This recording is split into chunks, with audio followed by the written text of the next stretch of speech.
অনুষ্ঠানে এসেও আমার খুব ভালো লাগছে, কারণ হচ্ছে যে আমি গতবারও এসেছিলাম সেম অ্যাওয়ার্ড অনুষ্ঠানে, এবং এখানে সবাইকে যারা উদ্যোক্তা আছেন বা যারা নতুন নিজেদের জায়গা করে নিতে চাচ্ছেন, ব্যবসাতেই বলেন বা যেখানেই বলেন না কেন, তাদেরকে অ্যাওয়ার্ড দেওয়া হচ্ছে, এবং যে কোনো অ্যাওয়ার্ডই হচ্ছে মানুষকে অনুপ্রেরণা দেয়। সো অনুপ্রেরণাদায়ক একটা অনুষ্ঠানে আসতে পেরে তো অবশ্যই আমার ভালো লাগছে। তার চেয়ে বেশি ভালো লাগছে যে এতজন মানুষের সাথে আমার দেখা হচ্ছে, এতজনের সাথে আমার পরিচয় হচ্ছে, যারা অন্য তাদের সাথে আমার দেখা হচ্ছে, তো খুব ভালো একটা ফিলিংস আছে। আচ্ছা আপু, আমরা দেখি যে বিভিন্ন সময় আপনি দেশের বিভিন্ন প্রান্তে যায়, বিভিন্ন জায়গায় অনুষ্ঠানে যান, আসলে এই অনুভূতিগুলো আপনার কেমন লাগে? অনেক সেলিব্রিটিরাও আছে, তাদেরকে ইনভাইট করেন, আপনাকে ইনভাইট করেন, এই বিষয়টা আমাকে আসলে ভালোবাসা থেকে ইনভাইট করে। আমি আসলে সবার প্রতি অনেক কৃতজ্ঞ, কারণ আমি তো একটা খুব সাধারণ মানুষ, আমি সেলিব্রিটিও না, আমি খুব সাধারণ একজন মানুষ, আপনাদের মতোই মানে সাধারণ মানুষ যেটা বলে, একদম জনতা যেটা বলে। আমি না অভিনেত্রী, না সিঙ্গার, না ড্যান্সার, না কোনো কিছু। তো আমাকে আসলে ভালোবাসার জায়গা থেকে ইনভাইট করা হয়, এবং সেই সম্মানটা দেওয়া হয় দেখি আমি যেখানেই হোক না কেন আমি সেখানে যাই, আমার ভালো লাগে। সবাই আপনাকে এত ভালোবাসে কেন, কারণ কি? সবাই কেন ভালোবাসে এটা তো আমি বলতে পারি না, বাট আমি সবাইকে অনেক ভালোবাসি। আমার কাছে প্রত্যেকটা মানুষ অনেক গুরুত্বপূর্ণ, এক একজন মানুষ আমার কাছে আলাদা আলাদা ভাবে ইম্পর্টেন্ট। আমি আসলে বৈষম্য করতে চাই না, সবাই আমার কাছে প্রিয় দেখি হয়তো সবাই। আচ্ছা আপু, আমরা একটু ভিন্ন প্রসঙ্গে যাই। আপনি মামুনের বিরুদ্ধে এবং আপনার বিরুদ্ধে উকিল নোটিশও আসছে বিভিন্ন বিষয় নিয়ে। আসলে এই যে সোশ্যাল প্ল্যাটফর্মে যেই কথাগুলো ভেসে আসছে, বিভিন্ন ধরনের নেগেটিভ ছড়াচ্ছে, আসলে আপনার নামেও এসেছে, আসলে এই ব্যাপারটা নিয়ে আসলে কি বলবেন? এই ব্যাপারটা নিয়ে আমি যিনি পাঠিয়েছেন তাকে আসলে আমি ধন্যবাদ জানাই, যে আসলে সামাজিক অ্যাওয়ারনেস ক্রিয়েট করা দরকার।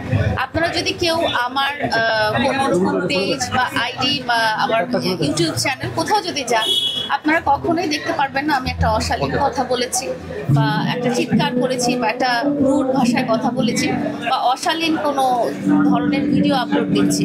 কিন্তু অনেকে আছেন যারা আমাদের ভিডিও ইউজ করে ক্যাপশনটা একটা খারাপ ক্যাপশন দিয়ে দিলেন, বা একটা অনেকে আছে যে অশালীনভাবে ভিডিও ধারণ করলেন, সেটা সম্প্রচার করলেন। তো সেটার এগেনস্টে যে অ্যাওয়ারনেস ক্রিয়েট হয়েছে, সেটার জন্য আমি সাধুবাদ জানাই, এবং আমি বলছি যে এটা আসলে খুব ভালো একটা পদক্ষেপ। কারণ আমাদের সবাইকেই সামাজিকভাবে সচেতন হতে হবে। সামাজিক যোগাযোগ মাধ্যমটা আসলে সবাই দেখে, ছোট বাচ্চা থেকে শুরু করে আমাদের মারাও দেখেন। তো এখানে এমন কোনো কিছু করা যাবে না যেটা যেটা আসলে সামাজিক না। সোশ্যাল মিডিয়া বলতেই বোঝাচ্ছে সামাজিক যোগাযোগ মাধ্যম। অসামাজিক কোনো কিছু যেন আমাদের কোনো ভিডিও নিয়ে বা আমাদের কোনো খারাপ পজিশন নিয়ে কেউ যেন আপলোড না করেন, বা কোনো এই ধরনের না দেন, কি বলে এটা, ক্যাপশন না দেন, এমন কোনো অসামাজিক ল্যাঙ্গুয়েজে কোনো ক্যাপশন না দেন, বা আমাদের কোনো ভিডিওকে এমনভাবে তুলে না ধরেন যে সেটা যেন অসামাজিক হয়ে যায়। কিন্তু আমি এটা পরিষ্কারভাবে বলতে চাই যে আমার কোনো আইডি বলেন বা চ্যানেল বলেন বা পেজ বলেন, সেখানে আপনারা আজ পর্যন্ত কখনো কোনো অশালীন ভিডিও বা শব্দচয়ন দেখতে পাবেন। আপু, লায়লা মামুনের সাথে আপনার যে কর্মকাণ্ডগুলো সোশ্যাল প্ল্যাটফর্মে আসছে, সেখানে আপনার কোনো দায়বদ্ধতা আছে? আমি বলতে চাই যে সেখানে আপনারা যে বিষয়টা নিয়ে আলোচনা করছেন, সেখানে সম্পূর্ণ আমার অগোচরে, আমার জানার বাহিরে আমার খুব ব্যক্তিগত কিছু ভিডিও, অশালীন শব্দ, অশ্রাব্য শব্দ, মানে শোনা যায় না এমন কিছু শব্দ উচ্চারণ করে এই ভিডিওটা বানানো হয়েছে এবং ভিডিওটা ছড়িয়ে দেওয়া হয়েছে। এই বিষয়ে তো আমি বলতে চাই যে এটা আসলে ঠিক না। একটা মানুষের অগোচর, একটা মানুষের জানার বাহিরে কিন্তু ভিডিও করার অধিকার কারণ নাই। আমি যখন জানছি না, সেই না জানা অবস্থায় কেউ কিন্তু লাইভ করতে পারে, এটা কিন্তু আসলে ক্রাইম, এটা কিন্তু আসলে অপরাধ। আমি জানছি না এই অবস্থা, আমার ব্যক্তিগত অবস্থায় হতে পারে আমি টি শার্ট পরে মালদ্বীপে ঘুরতে গেছি, সেটা অন্য জিনিস, কিন্তু আমি জানছি না সেই অবস্থা, আমি উঠছি, বসছি, খাচ্ছি, যেটা করছি সেটা আমার অগোচরে আপনি লাইভে এটা ছড়াই দিতে পারেন।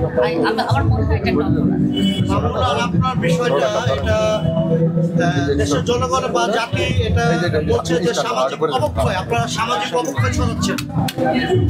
সামাজিক শিশু বাচ্চা হতে বুড়া পর্যন্ত সোশ্যাল মিডিয়ায় অ্যাক্টিভ, তো আপনারা সামাজিকভাবে এগুলো নেগেটিভ ভাবে প্রচার করছেন কেন? আমি যদি আপনাকে আমার আগের উত্তরে ফিরে যেতে বলি যে আপনি যদি আমার পেজে যান বা আমার আইডিতে যান বা আমার ইউটিউব চ্যানেলে যান, কোথাও আপনি দেখতে পাবেন না যে এমন কোনো অসামাজিক কোনো কন্টেন্ট, কোনো ভিডিও বা কোনো বক্তব্য বা কোনো ক্যাপশন দেওয়া আছে। আমাদের ভিডিও ইউজ করে কেউ যদি অসামাজিকভাবে সম্প্রচার করে তাহলে সেটা দায়বদ্ধতা সম্পূর্ণই আসলে সেই সব চ্যানেলের, সেই সব পেজের, সেই সব আইডি। আমাদের না, আমি শুধু আমার কথা বলবো। আমার কোথাও আপনারা অসামাজিক কিছু খুঁজে পাবেন না। আপু একটু পরে এক মিনিট সবগুলো যে পারে গেলে সব দিতে তাহলে আপু একটু আপনার তো অনেক পেট সাংবাদিক আছে, এটা কি সত্যি কথা? ওটা একটু বড় রে ভাই, ছোটগুলা বড়গুলো গণমাধ্যম ভাইরা আপনি বেঁচে বেঁচে এখানে যদি এতজন ভদ্রলোক যদি বেছে বেছে হন তাহলে তো আসলে আমার বলা হচ্ছে না। আমি যেটা আমি ফোন করেন, এটা কি সত্য? না, এটা সত্য না। আমি আসলে ফোন কমই ধরি, ফোন আমার হাতে থাকে না। আমার হাতে যেটা থাকে সেটা ভিডিও করার জন্য আমি আসলে ফোনে খুব একটা কথা বলতে স্বাচ্ছন্দ্য বোধ করি না। আচ্ছা, মামুন অভিযোগ দিছে যে আপনার সাথে ডিবি হারুনের ভালো সম্পর্ক, আপনি নিয়ে সাপ্লাই দিতেন।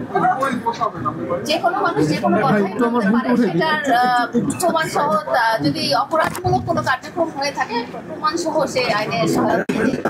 মামুনের বিরুদ্ধে ধর্ষণের অভিযোগ দিছে। ধর্ষণটা কিভাবে হয়েছে?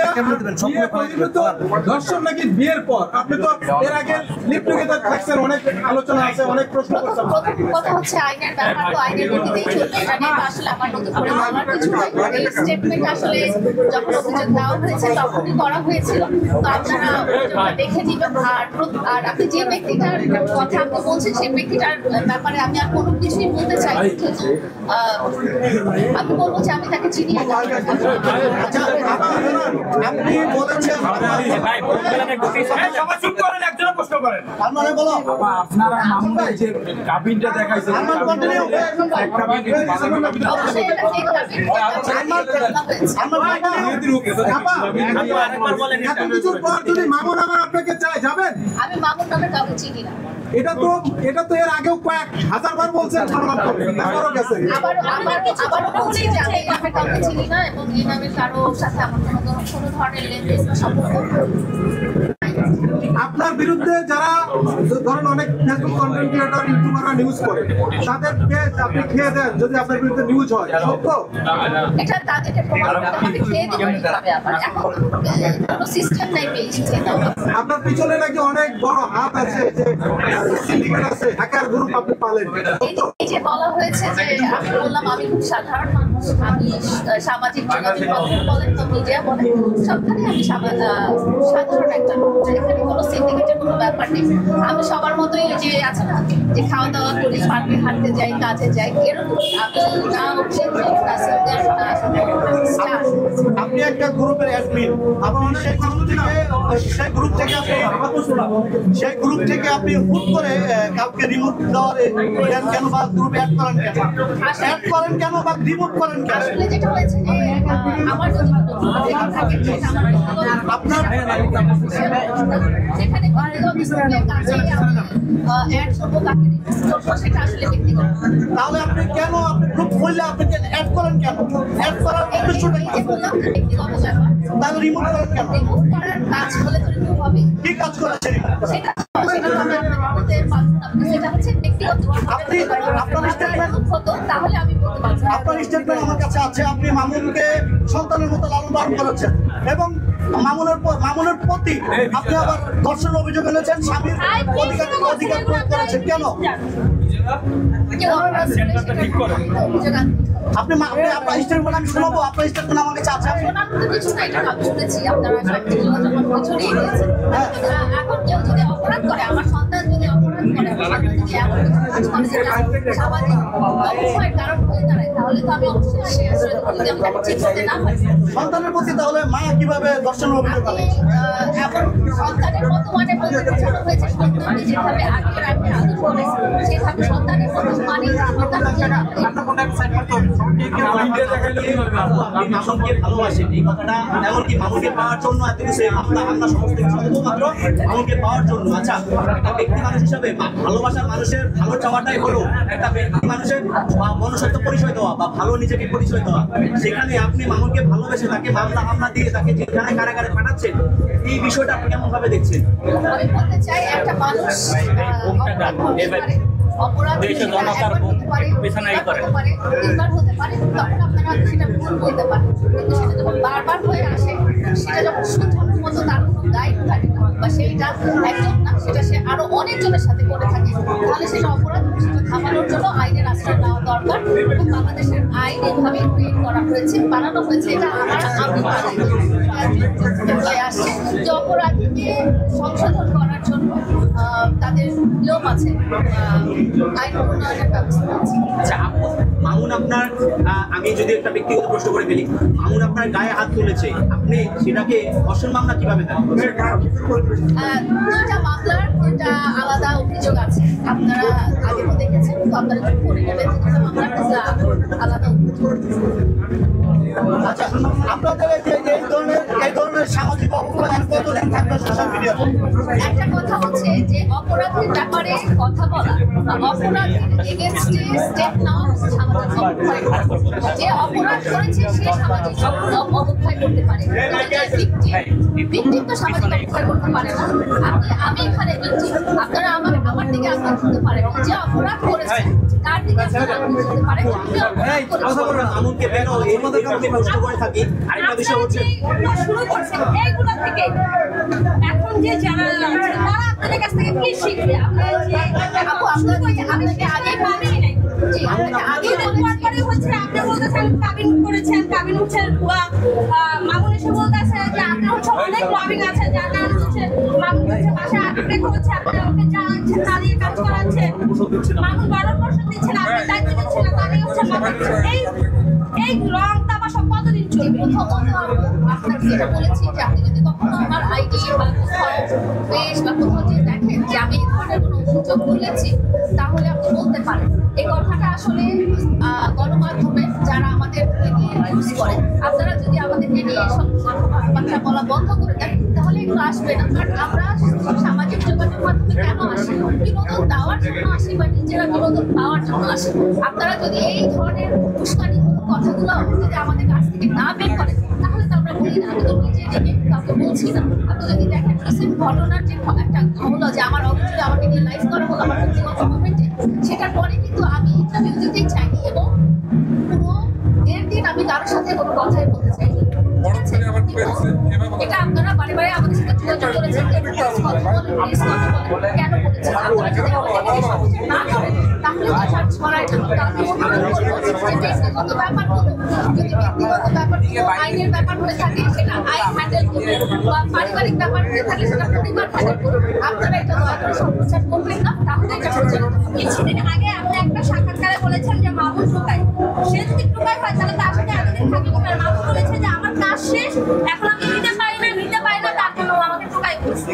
না ও দিতে পারার কিছু না। প্রথমত যে আমি বললাম যে এই ব্যক্তিকে আমি আসলে কথাই বলতে চাই না। হ্যাঁ, ও যে আমার জীবনে আর নাই, তাকে নিয়ে কথা বলার কিছু নাই। সো আপনার কাছে এটা নিয়ে কিছু বলার আপা সর্বশেষ নাটক হলো এক গুলশানে আপনাদের বাসায়, এই নাটকের দাম আর কথা এই নাটক আমি আসলে প্রচার করতে চাই না। তো আমি আপনাদেরকে রিকোয়েস্ট করবো যে আপনারা শুধুমাত্র বিনোদনের যে অংশটুকু, সুস্থ বিনোদনের যে অংশটুকু আমাদের জীবনে, সেটাই তুলে ধরবেন। কোনো অসুস্থ বিনোদনের ব্যাপারগুলো আপনারা সামাজিক যোগাযোগ মাধ্যমে তুলে ধরবেন না। সেটা আমরা তুলে ধরছি না, আপনারা নিজেরাই নিজেদের লাইভে থেকে করছেন। আপনারা নিজেরাই নিজেদের ফেসবুক পেজ থেকে বা টিকটক আইডি থেকে যেখান থেকে হোক না কেন, নিজেরাই নিজেদের ব্যক্তি জীবনের যে আপনি যে বললেন যে আমরা যেটা তুলে না ধরি, আপনাদের যে নেগেটিভ যে কাজগুলো সেটা তুলে না ধরি, সেটা আপনারা নিজেরাই প্রকাশ করছেন। আমরা কি করবো সেটা? আচ্ছা, যেটা বলছি যে যখন আপনারা দেখবেন যে এটা সামাজিক অবক্ষয়ের ব্যাপার হতে পারে, তখন সেটা স্প্রেড করবেন না। কেউ ভুল করতেই পারে, হয়তো সেই ব্যক্তি বলতে পারে যে আমি ভুলে সেদিন আমি একটা লাইভ করে ফেলেছিলাম, সেটা বলতেই পারে। তো তখন আপনাদেরও উচিত, যেহেতু আপনারা সে হয়তো হাইপার হয়েছিল বা ঢেকেছিল, রাগের মুহূর্তে মানুষ অনেক কিছু করে ফেলতে পারে। এবার রাগের মুহূর্তে দেখা যায় যে মানুষকে মার্ডারও করে ফেলতে পারে। তো রাগের মুহূর্তে করা সেই জিনিসগুলো আসলে আপনারা সম্প্রচার না করবেন। এই জন্য আর কি অনুরোধ জানাচ্ছি। আরেকটা বিষয় সেটা হচ্ছে আপনি নিজে সবার বাসায় মানে ই থাকে, পর্দা থাকে জানালায়, আপনার বাসায় চাদর কেন? আমি ওটা চিন্তা করতেছি আমার আসলে পর্দা লাগবে, আপনাদের কোনো পর্দা কোম্পানি আছে কি? পর্দা কেন লাগবে? আচ্ছা আরেকটা বিষয়, মামুনের লিঙ্কগুলা কে ভাইরাল করলো? মামুনের লিঙ্কগুলা কে ভাইরাল করলো? এটা আমি বলবো না। আপু আমার কাছে প্রমাণ আছে, আপনি মামুনের লিঙ্কগুলা অনেকের কাছে পাঠিয়েছেন, তার একটা প্রমাণ আমার কাছে আছে, আপনি যদি চান আমি সেটাকে দেখাতে পারবো।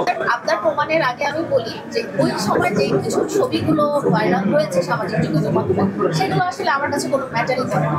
ওই মুহূর্তে সে যখন লাইভ করছিল, ওই মুহূর্তে যদি আমি নিজে ছবিগুলো দেখতাম তাহলে আমার কি অতটা শান্ত হয়ে বসে থাকার অবস্থা থাকতো? আপনি নিজে একটা মেয়ে হয়ে চিন্তা করেন যে আপনি আপনার বয়ফ্রেন্ড বা আপনার স্বামী এই মুহূর্তে আপনি এরকম একটা ছবি দেখলেন, ওই মুহূর্তে সে যদি লাইভে যায় আপনি তো চিৎকার চেঁচামেচি করে আপনি উল্টা লাইভে যাবেন, সেখানে আমি শান্ত হয়ে কেমন করে বসেছি? এগুলো আসলে কি চিন্তার ব্যাপার। আচ্ছা লাইলার কাছে কোশ্চেন, যে আপনার যে দুইটা সন্তান আছে সে মামুন জানতো না, আপনি বলে দিলেন যে হচ্ছে আপনার ভাইয়ের সবাই আপনার সন্তানরা নাকি মামুনের এখন ভাইয়া করে রাখে? ভাইয়া বলে রাখে। এখানে সে আমি জিজ্ঞেস করতে চাই, আপনি যে ব্যক্তিটার নাম বলেছেন সে কি আমার সন্তানের বাবা? আচ্ছা মামুন, না না, প্রথম কথা হচ্ছে এটা, সে কি আমার সন্তানের বাবা? বাবা না, ঠিক আছে? সে আমার সন্তানের বাবা না, সে আমার সন্তানের কিছুই না, কিছুই না, কোনো সম্পর্কে সম্পর্কিত না। তাকে বাবা ডাকুক না, ভাই ডাকুক না, মামা ডাকুক না, চাচা ডাকুক, তাতে কিচ্ছু আসে যায় না। দ্বিতীয় কথা হচ্ছে সে বলছে তারা ওকে ভাইয়া বলে ডাকতো এবং আমি নাকি তাদেরকে পরিচয় দিতাম যে আমার কাজিনের সন্তান, আমার কাজিনের সন্তান তাকে কোন সেন্সে ভাইয়া ডাকবে?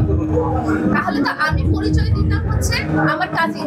যদি ভাইয়া, আপনি সম্পর্কটা চিন্তা করেন, মানে কথা বলতে গেলে লজিক দিয়ে চিন্তা করতে হবে। ভাইয়া কাকে ডাকে? আমার মামাকে চাচাকে তো আমি ভাইয়া ডাকবো না।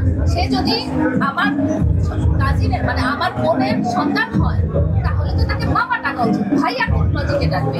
ঠিক আছে, প্রথম কথা তো আমি বলে দিলাম সে আমার সন্তানদের কিছুই না, তাকে বাবা ডাকতে হবে বা আঙ্কেল ডাকতে হবে বা কি ডাকতে হবে সেটা কোনো ম্যাটার। 2 নাম্বার কথা হচ্ছে তাদেরকে আমি পরিচয় যদি করিয়ে দিই তার কথা হচ্ছে যে কাজিনের সন্তান, তাহলে তারা ডাকবে আঙ্কেল, তাহলে মামা, তাহলে চাচা, তাহলে তারা তো ভাইয়া ডাকে কেন? আপনি জিজ্ঞেস করেছেন কি? আচ্ছা লাইলা রেগে গেলে কি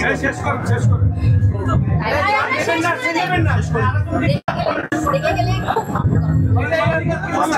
মাথা গরম হলে লাইলা কি করে? মাথা গরম হলে গাড়ি ছুটি গাড়ি করে ঘুরতে যাই। আচ্ছা আপু, আপনার সাথে মামুনের যে মামলা আছে, মামলাটা আসলে শেষ হবে কবে? আর কি শেষ?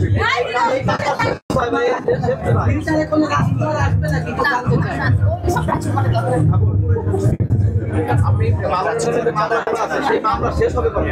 শেষ কোথায়? সেটা মানে এটা আচ্ছা আপু, যে এখন মামুনের সঙ্গে যে মামলাগুলো কথাবার্তা হচ্ছে বা মামলা নিয়ে আপনাদের এখন আদালতে দৌড়াদৌড়ি করা হচ্ছে, এটা শেষ বা সর্বশেষ আপডেট? আদালত যখন শেষ হবে, আদালত যদি আজকে বলে যে এই মামলা আজকেই শেষ,